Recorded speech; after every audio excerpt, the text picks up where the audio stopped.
Is it freedom? Is it love? Is it creativity? Is it adventure? What is it? And when you can identify that, then you can start to take small steps in that direction toward that thing that you want that maybe somebody else has.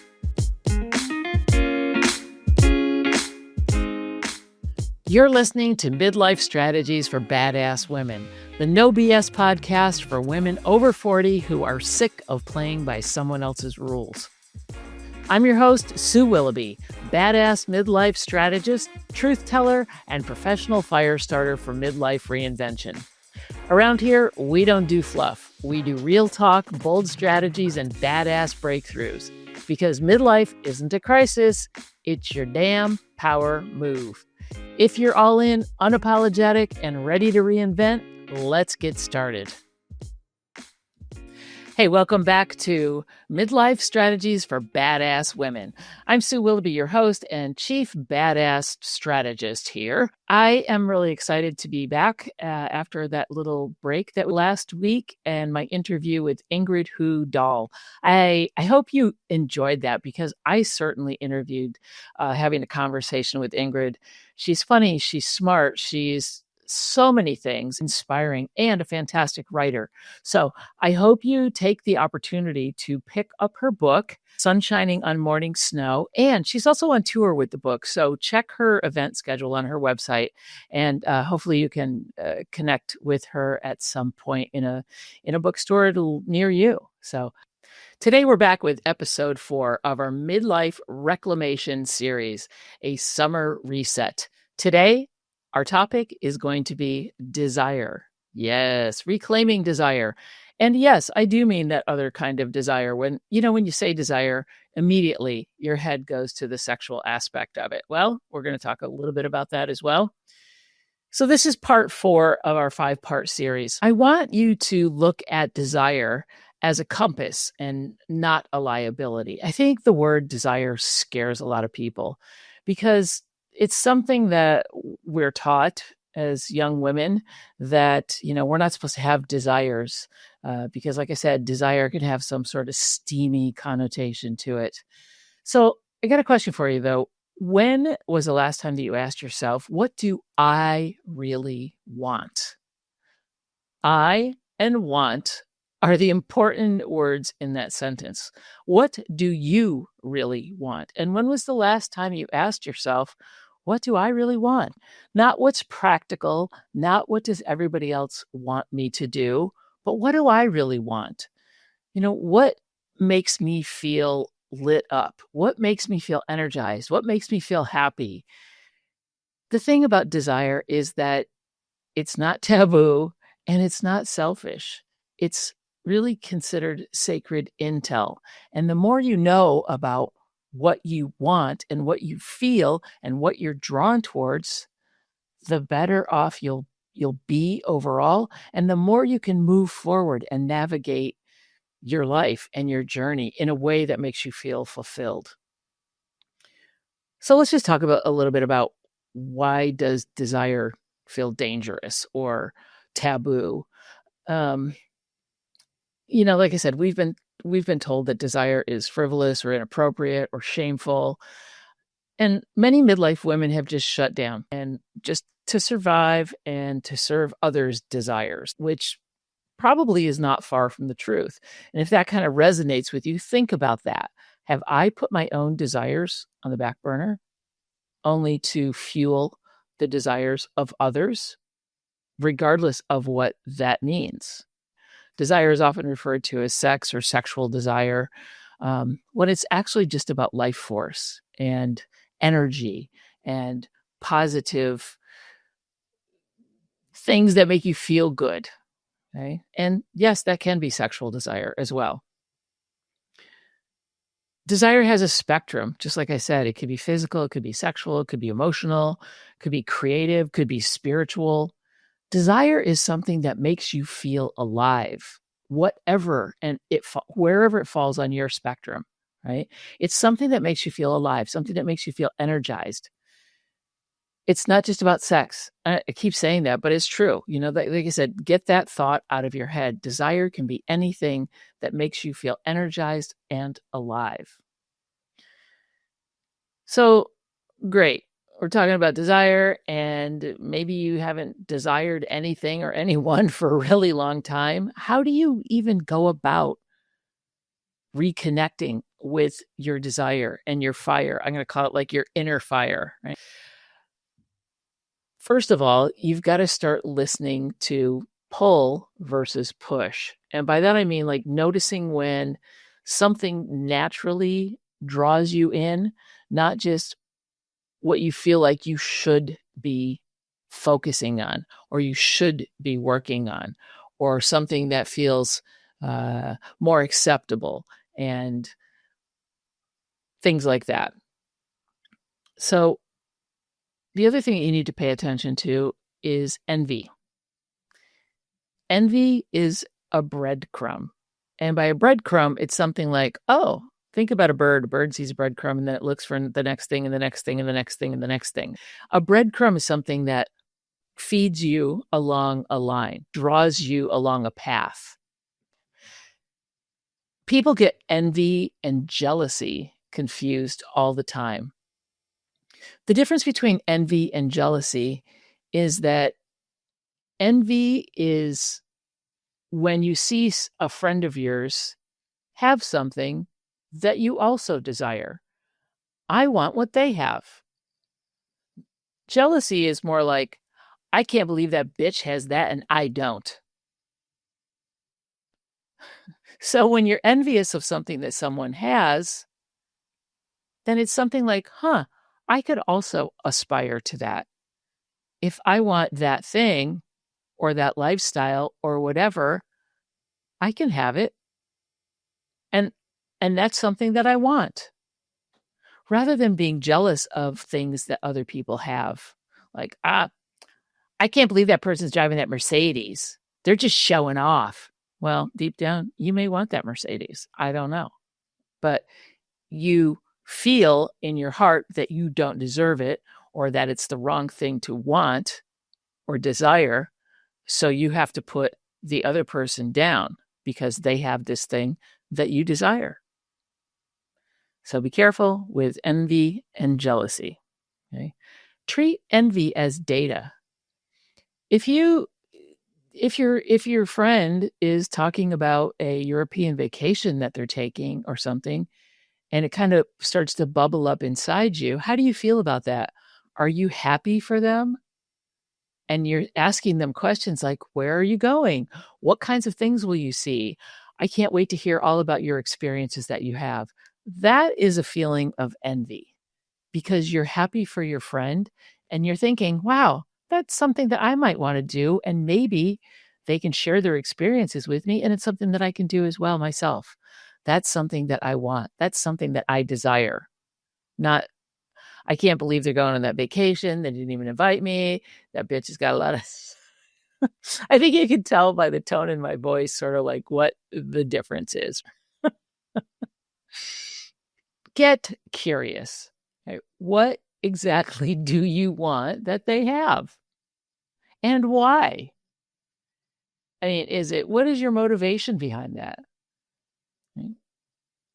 Identify the desire underneath the thing, right?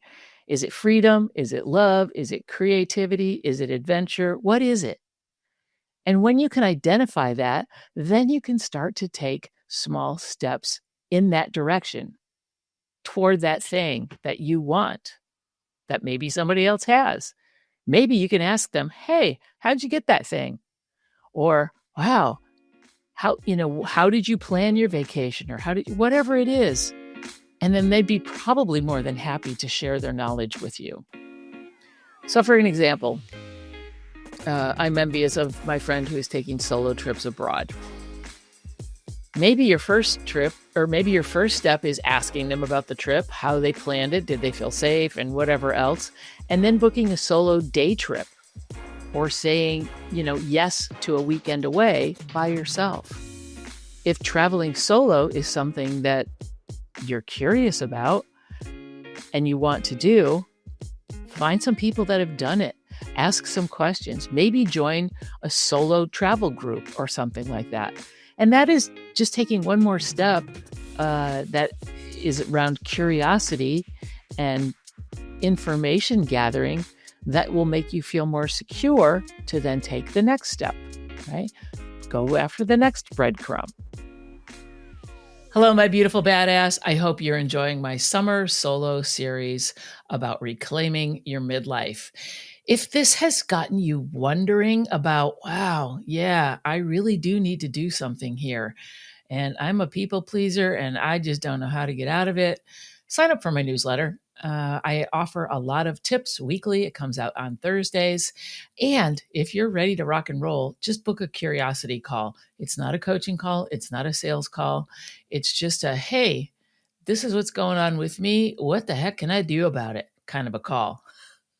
I'd love to chat with you and help you on your journey and guide you down the path, whatever that path may be. So connect with me through my newsletter. You can also follow me on Instagram, Sue_Willoughby, or just go to my website, check out some of my coaching stuff. And I look forward to hearing from you. Have a great summer. The next thing I want to talk about is letting yourself want something without immediate action. What I mean by that is sometimes desire needs space before execution, like I just talked about. If it's travel or if it's something that is bigger than, going to the store to buy a gallon of milk. And I certainly hope that what you desire is more than that. But it's going to take some planning maybe, or some thought process, and maybe a little bit of momentum to get you out of your comfort zone and to help you move forward in the right direction. So be curious. And if there's something that you're curious about, let it breathe, just like opening a nice bottle of wine. Let it breathe, let it mature, you don't want it to mature too much, but you do want to let it breathe a little, let it settle, try it on for size, wear it around for a week or two, and just see. You don't have to just jump right into something full force. Step 4. Think of a time when you did desire something and what it felt like. Was it a quiet little desire? Was it a big, loud desire? Was it something that when you did pursue it, it gave you energy and it made you feel alive? Or is it something that you didn't do and wished that you had? So I'm the type of person that I tend to, be very curious. And my desire is fueled by curiosity and wanting to try new things or learn something new, have a new experience, just get out there and do something different sometimes. So I remember when I didn't realize I had this desire, but a friend of mine gave me a flight lesson for my birthday one year. It was like an intro flight lesson. Then you go up with an instructor and, they let you hold the controls for half a second. And when we touched back down, I was like, that's it. I'm done. I went into the office of the flight school and I signed up for flight training, and I started taking flying lessons on a real level. And then I remember my first solo flight. I remember my first solo cross country. It scared the pants off of me, but I did it. And then I got my pilot's license, private pilot's license. And then I bought a plane. Most people just lease planes because it's easier and less expensive and you don't have the annual upkeep, but no, not me.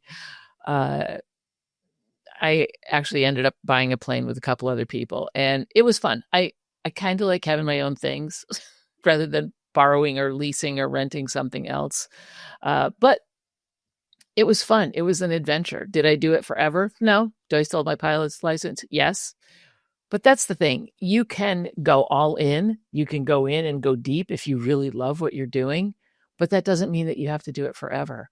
So sometimes you don't even know that you desire something unless the opportunity presents itself and you take that opportunity to explore, to discover, to be curious.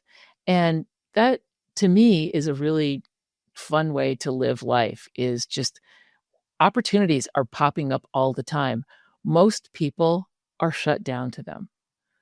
I try and be open to whatever comes my way. And I really, the more open you are, the more things come your way. Like I said, I think there's probably a lot of things coming your way right now that you may or may not even realize. And it might be something that is totally going to ignite your inner fire. So be open and be curious. You know how I always like to bring horses in because I do love horses and I do love their perspective on things and I do love the way they go through life. So when you think about the horse, in this case, talking about desires or needs or wants or whatever, horses just go with the flow. They go with whatever makes them feel good, whatever is nourishing their whole being.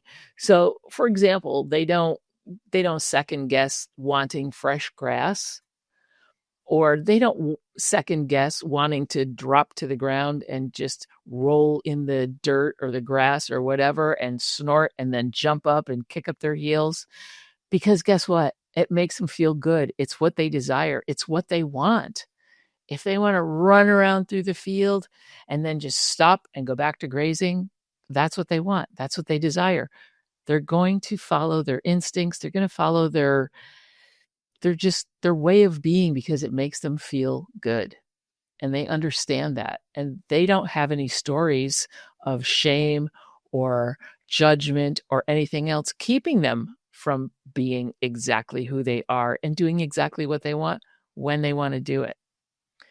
So I have a challenge for you this week, a little tiny micro challenge.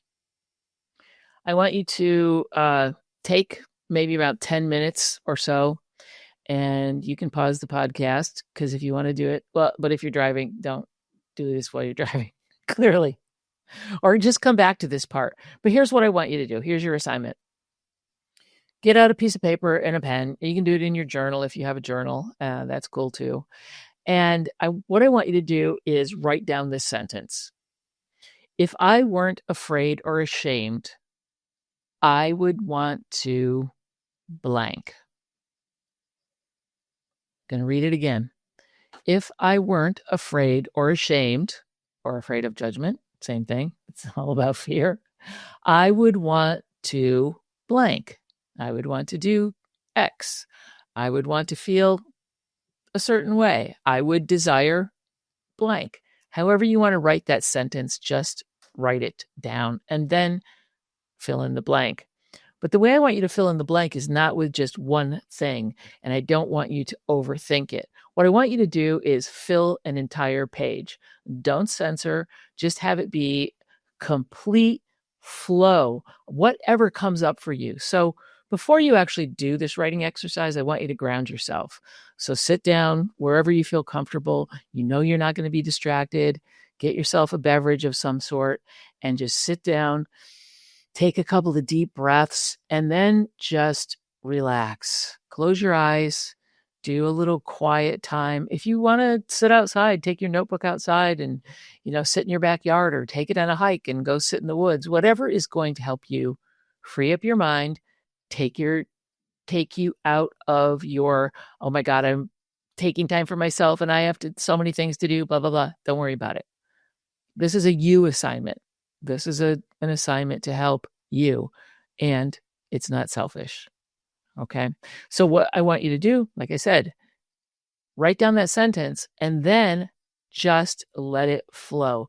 Anything that comes to mind that has either maybe been making you curious, an opportunity that came up, something that you've wanted to do that maybe you used to do when you were younger and you've put it on a back burner, take it off the back burner. Write down as many things as you can that light you up, that you're curious about, that you're interested in doing or becoming or exploring or learning more about, whatever it is. Write them all down. Fill up a whole page and flip it over if you're still going. Don't censor. Don't stop and think about things. Just whatever pops into your mind, write it down, write it down, write it down, write it down. Okay. Once you've done that, I want you to go back and I want you to circle one thing. Again, I hear you. Do not overthink it. Scan the page really quickly, and whichever one draws your attention, boom, circle it.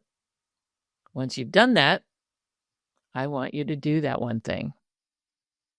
I want you to go out and I want you to do something that will get you closer to the one thing that you circled. It's not rocket science. You can do this.